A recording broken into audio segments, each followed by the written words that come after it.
Selamat sore Bung Jeffrey, apa kabar? Selamat sore, selamat malam, Pak Malam-malam Anton. ya. Baik ya. Ya, Kalau terima 6 kasih. PM udah dihitung malam ya. Terima kasih Ya, loh betul. Pak, udah diundang em, wawancara nih di Good Morning Indonesia with Poetry.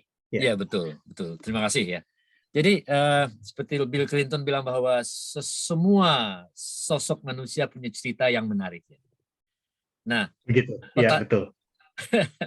pertanyaan saya itu, kok Australia diliwatin terus ke Selandia Baru, gimana ceritanya? Karena nggak mampir ke Oh, Australia dulu, terus akhirnya balik ke bagaimana cerita asal mulanya? sebenarnya sih Australia dulu ya. Oke, begini.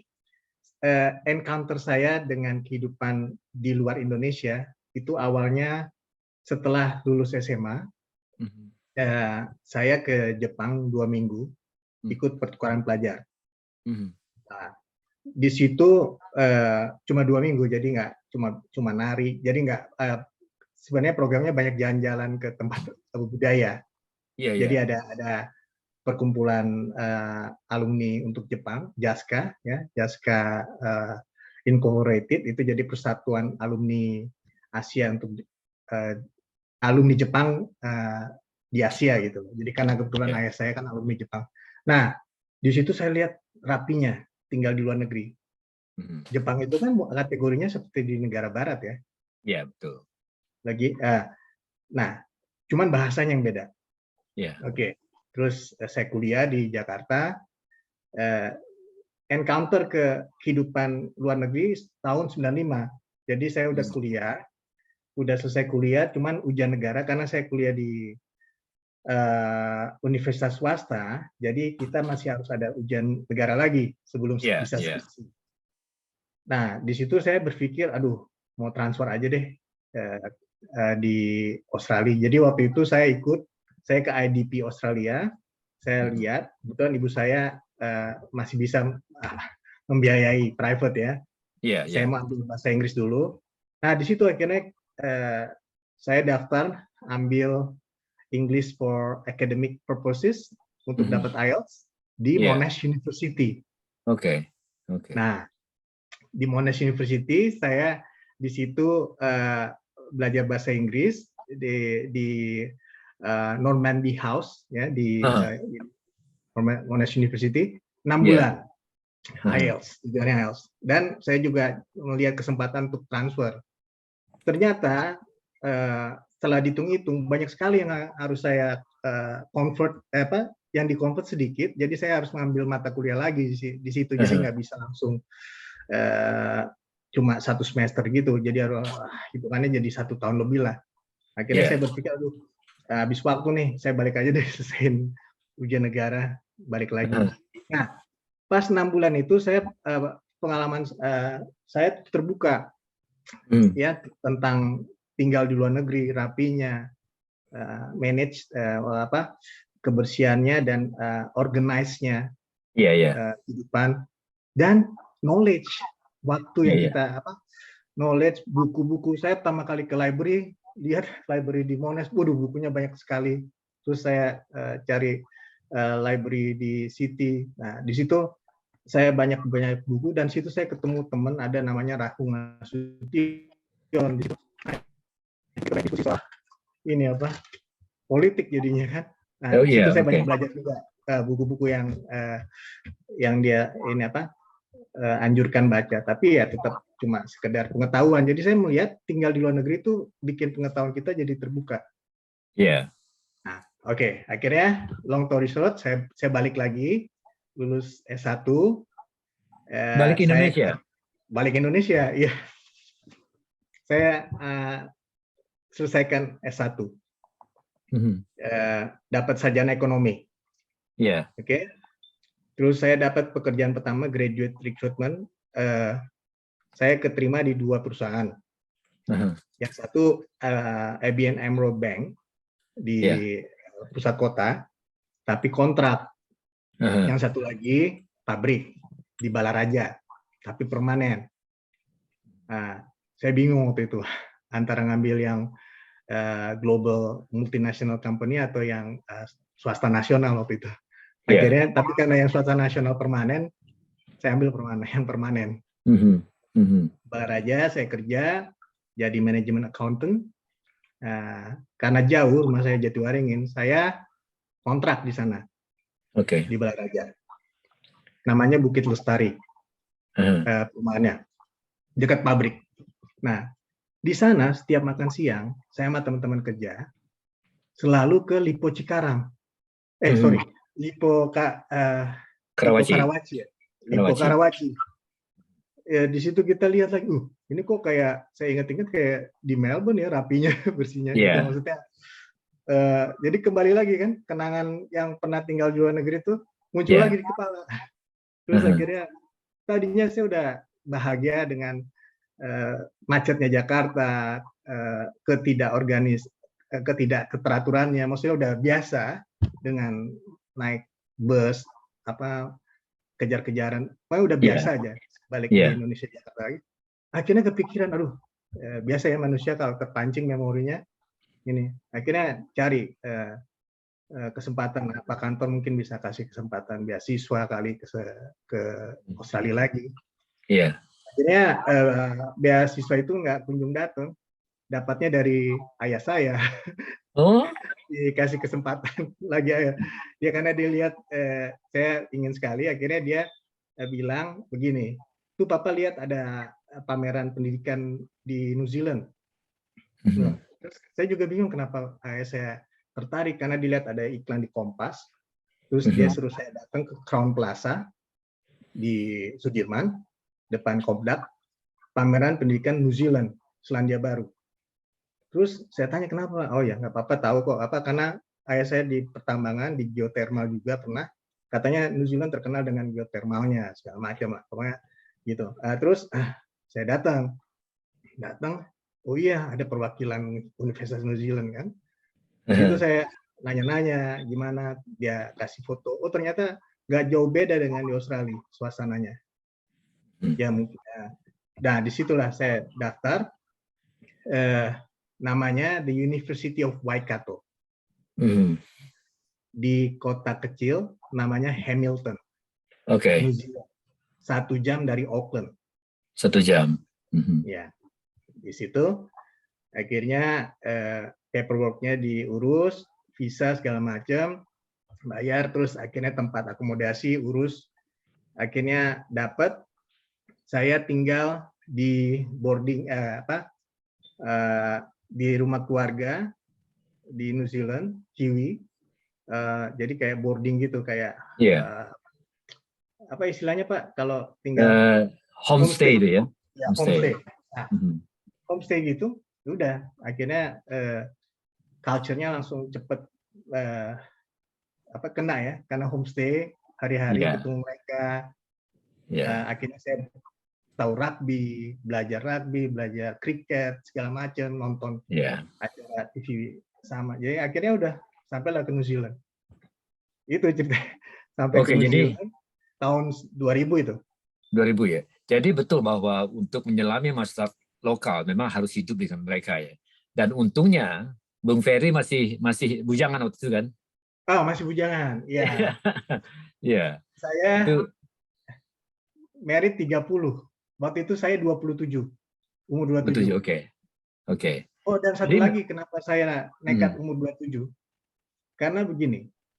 Waktu saya apply enrollment lewat education consultant yang dari Indonesia itu, ternyata dia juga immigration consultant. Jadi sebenarnya udah disetting waktu saya apply, tapi saya ada tujuan. Karena apa? Karena sebelumnya saya udah hitung-hitung untuk dapetin PR sebagai skilled worker itu berapa yang diminta sama New Zealand waktu itu. Nah, umur saya tuh 27 di maksimum 10. Karena umur 25 sampai 30 tuh nilainya 10, ijazah S1 nilainya 10 ya. Kalau ada nilai ijazah di New Zealand tambah 2 lagi. Kalau ada pengalaman kerja tambah 2 lagi gitu. 24. Nah, jadi kita ya waktu itu saya secara sekolah juga tapi sambil hitung-hitung untuk ngambil PR. Iya. Kira begitu. Karena saya ingat dengan ceritanya Bung Jeffrey, ingat waktu saya masih di Sydney itu kan program Habibie ya. Program Habibie selalu mengirimkan anak-anak muda Indonesia tamat SMA yang masih belum menikah. Dan ternyata program Habibie itu banyak yang dianggap oleh pemerintah Indonesia suatu kegagalan karena banyak yang dari mereka yang tinggal di luar, tidak pulang ke Indonesia. Terus minta Indonesia kebijaksanaan tersebut yang dikirim beasiswa pemerintah yang sudah menikah dan tidak mau kebanyakan mereka harus kembali ke Indonesia. Jadi saya pikir program yang mengirim anak-anak Indonesia yang muda ke luar negeri saya rasa positif sekali ya. Untuk mengerti budaya kedua memang harus tinggal dengan mereka ya. Bayangkan kalau Bung Jeffrey masih sudah menikah, nggak mungkin dah tinggal di mungkin. Nggak mungkin. Ya. Nah terus bagaimana? 2 hari yang lalu berita tentang visa yang namanya orang-orang Indonesia yang kehilangan paspor bisa mendapatkannya kembali. Saya rasa itu perjuangan diaspora. Anda sendiri kan sekretaris ya, IDN Korea. Bagaimana bisa cepat seperti itu ya? Kita sebenarnya bahagia dengan berita itu, tapi itu kan targetnya masih untuk yang udah pensiun, yang tua ya. Tapi mungkin itu masalah administrasi aja. Itu udah bagus ya, masalah administrasi yang tadinya mungkin harus daftar extend kalau tinggal di Indonesia sebagai WNA, tapi kali ini ada visa yang sekaligus bisa jangka panjang ya. Itu udah membantu sekali. Jadi mereka nggak perlu repot lagi ngurus visa kalau mereka mau lama tinggal kan. Dan itu udah bagus. Itu pengakuan dari pemerintah Indonesia memberi kesempatan, judulnya aja, namanya aja second home. Second home visa ya. Second home visa karena memang mereka melihat ada tren orang-orang Indonesia yang tinggal di luar negeri setiap winter mereka tinggal di Indonesia 6 bulan menghindari winter. Banyak ya yang kira-kira cenderung begitu. Jadi mungkin ini suatu kebagusan juga. Tapi yang jelas kalau untuk orang yang sibuk masih aktif, produktif, dia nggak mungkin ngambil visa ini. Betul. Karena dia akan kehilangan kesempatan untuk bekerja. Tapi ini udah bagus menurut saya. Bagus sekali dalam tempo hanya 10 tahun, diaspora Indonesia bisa menggolkan ya, membuat suatu peraturan seperti itu. Saya rasa sudah luar biasa sekali. Terus saya lihat Anda kan jadi anggota dari WA Indonesia with Poetry ya. Saya lihat warna-warna di belakang itu saya rasa ada politiknya, ada filsafatnya, segala macam. Seperti ada yang komentar, wah Jeffrey kontribusi banyak sekali terhadap WA ini. Kalau salah yang ngomong tuh Bu Roswita kalau salah ya. Itu bisa banyak minat. Itu bagaimana ceritanya itu? Memang ada dari keluarga memang bagaimana? Kalau ini maksudnya untuk sosial politik, sebenarnya disclaimer, saya sebenarnya bukan ahli sosial, bukan ahli politik.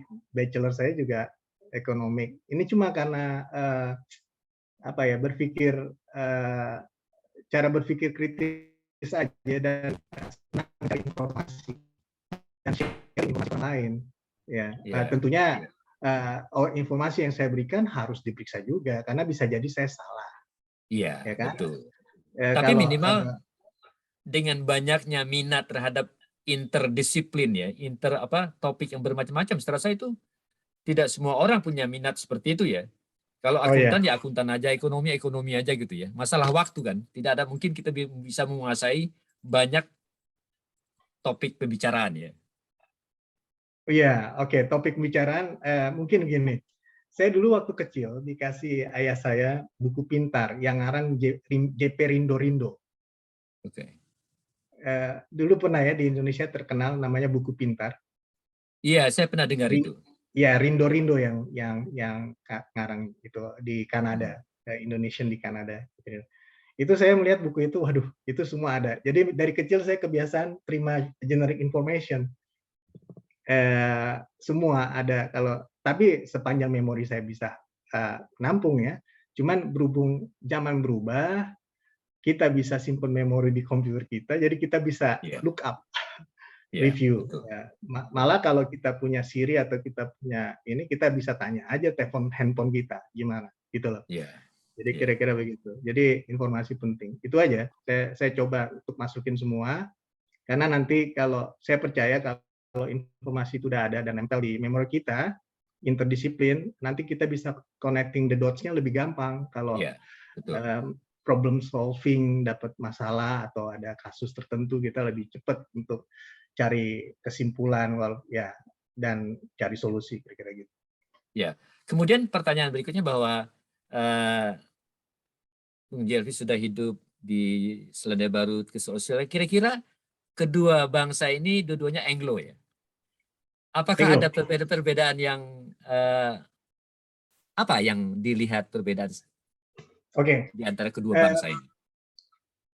7 tahun lalu waktu saya baru mau berangkat ke Melbourne, saya udah buat perbandingan antara Australia dengan New Zealand. New Zealand lebih socially progressive, Australia itu lebih commercially progressive. Oke. Jadi sosial, jadi kalau lihat social welfare-nya New Zealand itu dia lebih penting social well-being, apa kehidupan sosial atau nilai-nilai sosialnya. Di Australia waktu itu masih komersial, dia lebih mahal, lebih komersial deh. Cara pemikiran komersialnya tuh orang Australia lebih pintar, karena saya melihat ada beberapa bisnis di Australia. Kalau saya ngobrol dengan teman-teman di New Zealand, dia juga bilang, wah Aussie, dia pasti lebih tahu cara komersial framework-nya lebih kental, kan mereka ngaruh Amerika. Nah, dulu waktu saya belum pindah, same sex marriage, ya Pak, tahu ya? Di New Iya, Zealand iya. udah diperbolehkan, ya. Malah di beberapa gereja sudah. Waktu itu di Australia belum. Iya. Ya, itu bisa kelihatan kan Iya. perbedaan jauhnya ya. Sama-sama Iya. Anglo, Iya, tapi betul. nilai sosialnya beda. Nah, di situ. Tapi kan setelah saya tahun kedua, ketiga akhirnya kalau nggak salah tuh Australia tuh yang warga negara Australia buat referendum, akhirnya diperbolehkan, Iya. disahkan tahun 2000. Saya 2015, dia 2018 ya, 17 ya baru bisa ya. Iya. Ya. Iya. Jadi akhirnya sama. Jadi mereka melihat New Zealand sebagai contoh dalam hal seperti yang nilai-nilai progresif seperti ini. Iya, Tapi di betul. sisi lain, New Zealand kalau hal-hal komersial dia lihat Australia, jadi ntar ada setting up komersial yang belum di setup di New Zealand, dia ambil contoh di Australia. Oke. Karena ada beberapa perusahaan kayak JB Hi-Fi atau apa tuh semua ada di New Zealand cabangnya gitu. Kira-kira Iya. begitu. Dan juga betul bahwa Selandia Baru satu-satunya negara barat yang melarang kapal perang Amerika, perang Oh nuklir ya, masuk wilayah. Itu juga luar biasa itu. betul. Itu ceritanya Rainbow Warriors. Iya, betul. Jadi dulu ada cerita di Auckland, ininya kapalnya Rainbow Warriors tuh ditenggelamkan sama agen Prancis ya. Prancis ya. Karena kan Prancis yang banyak banyak buat percobaan nuklir di Iya. Pasifik Selatan. Nah itu Iya. New Zealand marah sekali karena New Zealand concern banget kan. Iya. Nah memang environmental New Zealand itu perjuangannya jauh di atas Australia. Iya. Ya. Jadi Amerika pun bingung sampai sekarang. Jadi mereka bingung juga kalau Perang Dunia Ketiga kapal-kapal dia nggak bisa di perairan New Zealand kan lumayan. Tapi menurut saya itu jadi menolong Australia. Jadi paling nggak serangan dari sebelah kanan ketutup New Zealand. Iya. Jadi kan Iya. kapal-kapal dari sebelah Trans-Tasman tuh yang nuklir nggak mungkin bisa lewat ke Australia. Jadi basically Melbourne sama Sydney aman lah. Yang nggak Iya. aman justru Perth sama Darwin ya. Nah, Iya. di situ nilai yang mungkin Australia akan mengikuti. Iya. Bisa jadi loh Australia kalau pemimpin-pemimpin mereka tuh mempelajari apa yang ada di New Zealand, mereka Iya. akhirnya jadi bisa strong spirit itu bisa jadi. Iya. Iya. Jadi dalam hal Selandia Baru lebih progresif ya dibandingkan Australia. Australia Iya. masih ya. Baik, kemudian kena waktu juga yang memisahkan kita, Bung Jeffrey ya. silakan. Mau main gendang, mau baca puisi, silakan. Oh, kalau main gendang, tunggu sebentar. Ini udah nggak ada lagi Pak yang mau di ini. Kalau seperti pengalaman saya yang lain, enggak ya? Udah ini selesai wawancara Atau atau mungkin ada masih ada? satu lagi mungkin apa? Bung Jeffrey masih muda ya. Jadi nanti setelah anak-anak besar ya, mereka punya kehidupan sendiri. Apakah ingin pulang ke Indonesia atau mau tetap di sini? Itu jangkauannya Nah, masih. kalau pulang ke Indonesia, mungkin saya akan tetap berjuang untuk Indonesia, tapi mungkin tetap dari Australia atau New Zealand. Kalau berjuang untuk memberikan kontribusi ke Indonesia, ya saya tetap apa yang bisa saya berikan, ya. Karena dulu saya juga sebenarnya memberi kontribusi waktu pemilu 2014 dengan 2019, 2009 sama 2014 saya juga jadi panitia pemilu bisa. Di situ saya memberikan full all up karena saya percaya demokrasi itu salah satu hal yang harus bagus, netral, yang harus dijaga. Nah, di situ kita bisa berjuang. Nah, jadi kalau misalnya nanti ada kesempatan untuk berbuat sesuatu untuk Indonesia, ya saya memilih untuk tetap tinggal di Australia atau New Zealand, tapi tetap aktif di kegiatan-kegiatan yang berkaitan dengan Indonesia. Kira-kira begitu, Pak. Mungkin Ya. banyak yang merasa bahwa di luar Indonesia kita bisa berbuat lebih banyak untuk Indonesia dibandingkan kalau kita di Indonesia. Mungkin ada pertimbangan tersebut? Kalau di luar, Di luar karena kita Indonesia, banyak. kita bisa berbuat lebih banyak untuk Indonesia. Betul. Ya. Kalau berbuat lebih banyak mungkin dalam hal konsep resources kita punya, kita bisa punya tekanan, memberi pressure ke mereka untuk berbuat, tapi resikonya nggak ada. Karena kadang-kadang begini, orang di Indonesia yang politik langsung sana, dia akan ngomong gini, oh kamu enak tinggalnya di sana, kita mau pressure gini, kita yang kena pressure, kamu nggak kena, gitu loh. Ya kan? Kamu mau ngomong apa, nggak ada pengaruh. Kita ngomong ini, besok mungkin ada yang kemplang kita atau gimana kan? Itu aja. Tapi kita kasih kepercayaan ke mereka, tetap mereka dapat dukungan. Nanti kita bisa ini dengan media atau bagaimana kamu dikemplang besoknya masuk berita, itu kan bisa aja. Bisa kira-kira gitulah.